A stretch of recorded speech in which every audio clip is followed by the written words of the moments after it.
नमस्कार जनता मागा जवाब को स्वागत। नदी तटरू अजणा नरकंकाल उद्धार करिछि तेंतुली खुंटी पुलिस। नवरंगपुर जिला नंदाहांडी ब्लॉक इंद्रावती नदी तटर एक अजणा नरकंकाल उद्धार करिथिबा देखिबाको मिलिछि। नंदाहांडी ब्लॉक नंदाहांडी पंचायत रो एकम्बा और नुआगां इंद्रावती नदी बाली पटरू एक अजणा नरकंकाल बाली रे दरपता होई थिबा देखि गाँ लोके दहणा सरपंच को जणाइथिले। सरपंच संगे संगे तेंतुली खुंटी थाना अधिकारी को जणाइबा परे घटनास्थल रे पहुंची तदंत आरंभ करिथिला पुलिस। गलित नरकंकाल को उद्धार करी तेंतुली खुंटी पुलिस केस नंबर 65 रे एक मामला रुजु करा जायतिबा तेंतुली खुंटी थाना अधिकारी कहिसंती।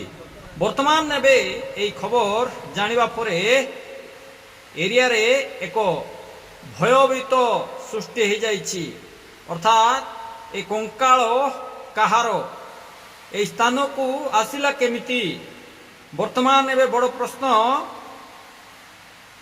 कंकालर देहरे पोशाक थिला एवं एक एयरफोन मध्य कंकालर बेकरे लागिथिबा पुलिस देखि पारिछि। ए नै एबे ये स्पष्ट बारी हो जाउछि जे ये एक हत्या। हाँ दर्शक बंधु, ए सब कार एठी को आसिला केमिति आउ ए दरपता सब केते दिन रो एबे बड़ प्रश्नवाची सृष्टि करछि।